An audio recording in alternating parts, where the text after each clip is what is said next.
Good morning, my lovely frugal friends. It is crack of sparrow, as we like to call it here. Very early in the morning, so I thought I'd give you a quick tour of the garden, see where we're up to, and it's nice and sunny, so it's a nice day to be out and about. Before we start, I thought I'd like to show you this. If you look in the background, this gate, I am so proud of this. We built this, yes, me and Chris built this 5 years ago, and it is still going strong. If we'd have paid for this, it'd have been a good few £100. We managed to do it for under £100 altogether. We were so chuffed with our little selves, so I thought I'd do a little bit of showing off and tell you a little bit about that. So there we go. Anyway, on into the garden. Everything's looking a little bit battered. We had rain a little while ago, a few weeks ago, and it absolutely bashed everything. So this was covered in lovely flowers, all gone. We've also carried on growing these potatoes. I've not seen any flowers on them yet though, so I'm not sure what's happening there. Normally by now we'd have some flowers. What I might do is do a bucket and just empty one out and see where we're going. I'll do that in a minute. Strawberry plants have been prolific this year. We have had strawberries near enough every other morning, which has been really, really good. These have been absolutely great. You just nip out in the morning, grab some strawberries and put them on Chris's pancakes. This basil plant has been in the house and it ended up having some kind of bug on it, so we brought it outside because we didn't want the bug inside. The leaves have gone a bit funny, but we're hoping it'll perk up and be okay. This was a pepper plant, but it's an ornamental pepper as opposed to an edible pepper that my sister got me. Right, into the main sunny part of the garden. Our tomatoes are prolific in flowers.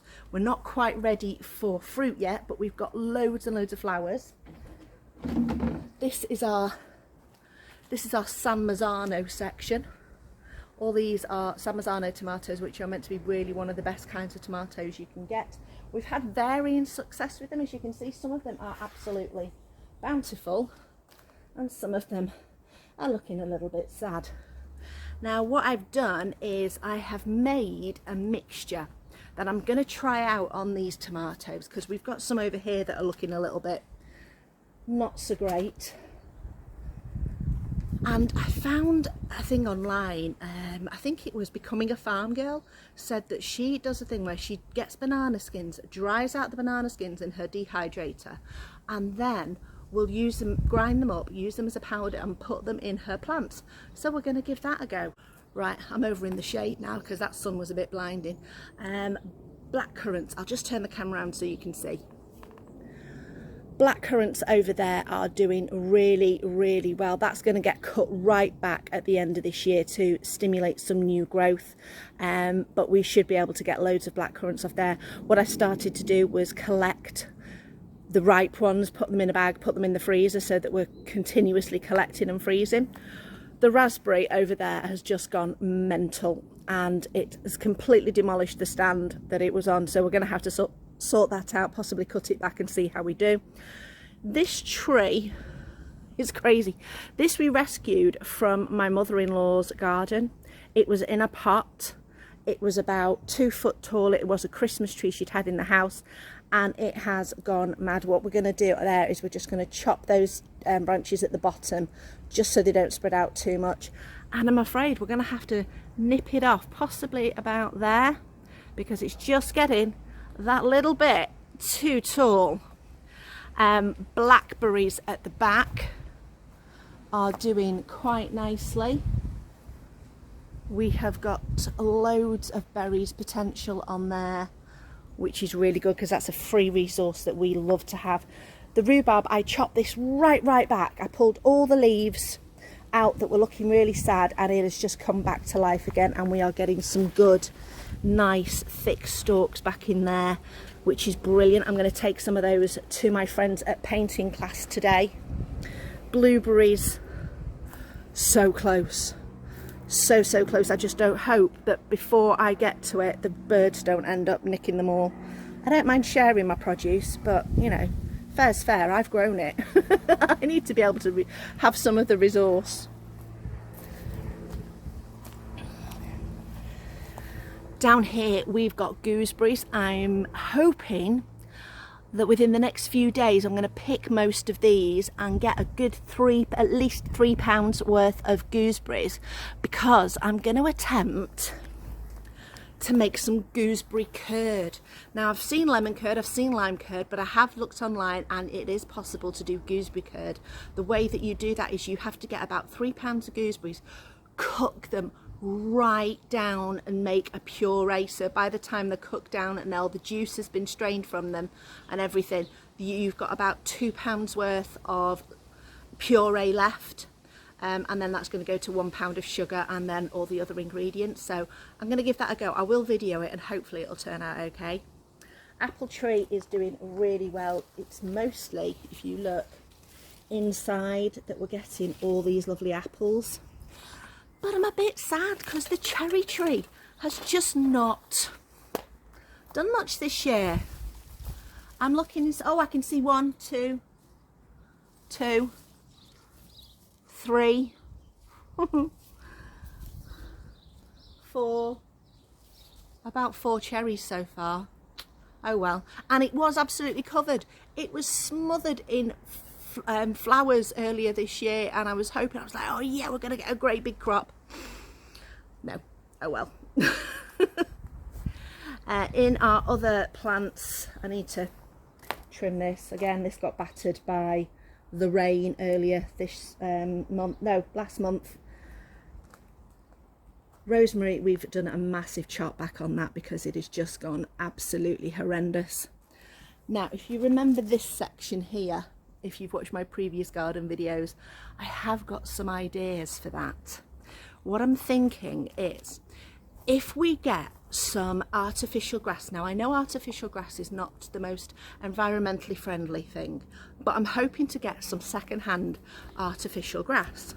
Just watch where I'm treading. And we're not covering up where grass is, so it's not preventing any other grass. So we're going to put some artificial grass down, and then we're going to build our seating area using our reclaimed pallets. So it's going to be very much a reuse and recycle area, and just turn it into a nice seating area. So, oh, forgot to show you this. So if you look here, we've got lettuces growing really well here. This is our rainbow chard, which is lovely. And over here was meant to be our carrots. But this stuff has just massively taken over. It's ridiculous. And also, when we had that terrible, terrible rain, the carrot seeds were only about that tall, and it absolutely smothered them, and they just ended up being pretty much washed away. So what I'm probably going to do over this next week or so, over this weekend, and maybe the week when Chris is off, is we're going to have a big clear out, tidy up that whole area and reseed some carrots. Now let's have a look in one of these tubs and see if we've actually got any potatoes. Right, let's have a look in here. If we pull up the plant first, oh, we have a potato. We have more potatoes. So get rid of that, and then these trays are really handy, because what you can do is, let's get these potatoes out, is you can put that through and check and make sure that you're not missing anything, which is what happened last time. We ended up missing some potatoes that were at the bottom, and that's why we've ended up with this regrowth. But doesn't look like there's much in there.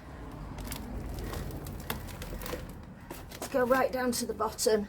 Oh, there's a worm. Oh, wait a minute. There we go, another one. Let's have a good dig. I think that is it, but we will just pass this through.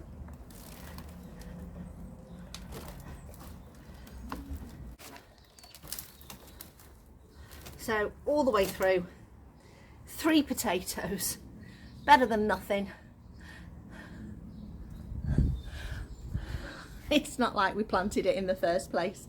These are just the excess potatoes from those plants that we ended up not realising with those potatoes. So anyway, I'll pop those for tea, I think, with something. Thanks for watching. I hope you enjoyed this video. Give me any hints and tips on gardening if you spotted anything that was amiss in the garden. Much appreciated. And I will see you next time.